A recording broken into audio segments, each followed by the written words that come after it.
What is up, guys? I'm back here with another video. Hope you're all having a great day. As you can see here, I'm going to be doing volume reviews for My Hero. But before I get into that, sorry for not uploading every day this week. Like I said I would. After Wednesday's video, I just got super busy with stuff. I ended up actually going to MCM Comic Con here in London, and that was a blast. I ended up getting my second manga box set. If you want to take any guesses as to what it is, comment it down below, but I probably won't tell you the answer because I want to save it for my mega haul in December. But I mean, if you do want to talk to me about any box sets or anything manga, just talk to me in the comment section below. If there's anything I don't address in this video, literally anything you want to talk about, then I'll be happy to answer you. I'm not really doing much of my time at the moment. But yeah, sorry for not uploading every single day this week. I will attempt to do so next week, but I'm busier next week, so I can't make any promises there. But I will try my hardest.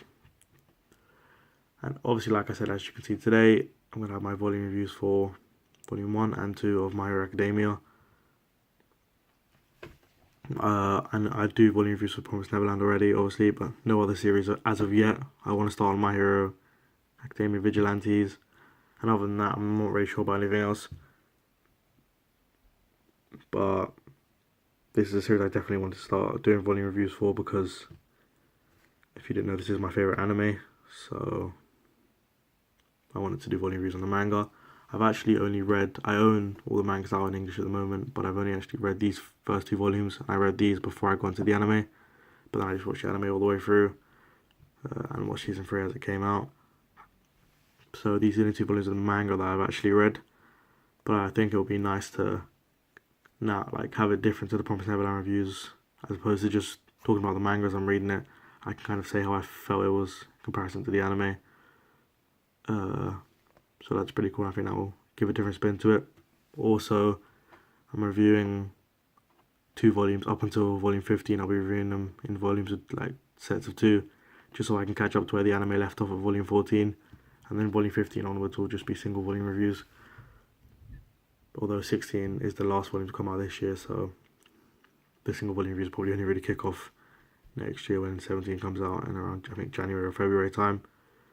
Also, the last thing is the My Hero Academia movie's coming to the UK, which is pretty cool. 4th of December. Me and my friends have already got our tickets, and I'm stoked for that movie. I've heard so many good things about it, so I'm very excited. If you have watched the movie, without spoiling it, let me know what you thought in the comments below as well, because I'm super hyped for the movie, and I'm going to try and rewatch the whole anime while also reading the manga before the movie in about 2 months or a month and a half's time.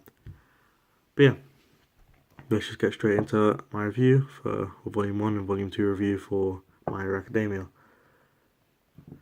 Now, art in here I think is pretty cool. I think for manga, because a very long series or series that are planning to go on for a long time, they start off with decent art and only get better as it progresses. However, I think Horikoshi's art at the beginning here is already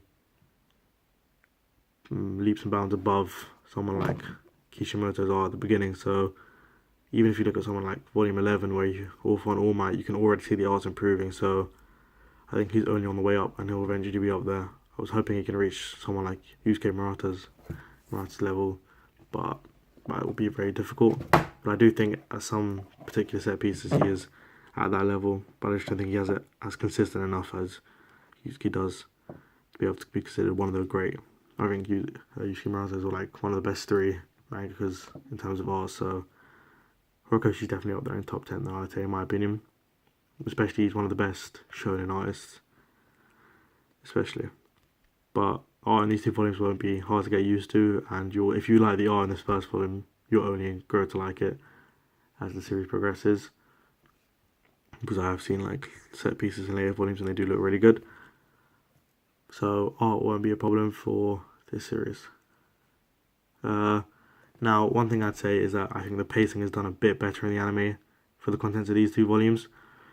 I think it takes a very long time in the first volume for anything to happen, and then everything happens really quickly in the second one, in terms of by the way of training that they do around halfway through the first season of the anime. So I think pacing is a little bit off in these first 2 volumes. A lot of Volume 1 is character and world building, which I suppose is necessary for a series like this, where Horikoshi wants every single character to be developed and have continuous streamline of importance within the series. Something that other mangakas have failed to do in the past. For example, Naruto, you can look at that and say characters only have their one time in the spotlight, and then they're never in again, and that's what Horikoshi wants to prevent, and he's already said that in interviews. Little side note here, his interview with Oda was really cool, and I would recommend you to go check that out, because that was a really interesting interview. Obviously, he said he wants to surpass the legendary One Piece one day, and I think he's on track to do that, to be honest, with the popularity the series has gained. But back to it, I think that although the building is necessary, it just takes quite a while, and just a little bit less enjoyment than I got from the anime. Although it was still interesting and intriguing, I just think it was a little less so than in the anime. But character-wise, I absolutely love all the characters that are introduced in these 2 volumes. Deku is one of my favourite shonen protagonists. I think I prefer him to Naruto. And I don't think there's many other characters, maybe Saitama, maybe Luffy, that beat him out as shonen protagonists, but he's one of my favourite characters. And his rival Bakugo, although it's a very similar thing to Naruto and Sasuke, I do think, again, it's something that's handled a bit better in My Hero. And I absolutely love the series. At the beginning as well, all the characters are introduced. I think in the first 2 volumes it does a very good job of introducing a lot of characters, and although you don't find out about all of them, I think you find out about enough of them considering the time that's allowed in these 2 volumes, especially having to get action in there as well. So yeah, although volume 1 is building blocks pretty much, volume 2 does have a fair bit of action, and the way it ends is very good. I'm a fan of volumes with cliffhangers, so I think it's pretty cool that it ended like that. And also, I like the introduction of the villains as well. I think the villains are done perfectly in this series. I don't think there's any series that I've read has better villains than in My Hero, and I don't think the villains are written better in any other series. Sorry about that, that was just a book rubbing on the table. I don't think the character villains are done better in any other series other than My Hero. And they're shown early. Shigaraki and the League of Villains come at the end of this volume, and I like the way that ends. So this first 2 volumes are literally almost all of the first season of content, and I think they do a very good job of building the world of My Hero. The character building is good. The characters are cool enough. I mean, they're reasonably generic, but not really generic. Like, they're not like Black Clover levels of generic. I mean, I do really like Black Clover, but I have to admit they have very generic characters. My Hero does definitely do a spin on it, and it's easier to write characters with superpowers to be different. I understand that, but Horikoshi does do a very good job of having his 19 students in the class all be very unique and have their own unique quirks, if you will. So I very much enjoyed these first 2 volumes. Maybe not as much as I enjoyed the contents in the anime, but I enjoyed them nonetheless. And obviously for my single volume reviews, I gave the volume score out of 5, but there's 2 here, so I'll give them a total out of 10 as opposed to 5. And for these 2 volumes, I'd give a 6 out of 10. I give each of these a 3. I think it does a decent job of creating the world of My Hero, but it definitely doesn't reach its peak of the series anytime in these first 2 volumes. So hopefully you guys enjoyed this review for volume 1 and 2 of My Hero. I'll have to actually read the rest of the series now in order to review it, because I don't just want to give my reviews based off the anime. I want to be able to talk about the anime and the manga.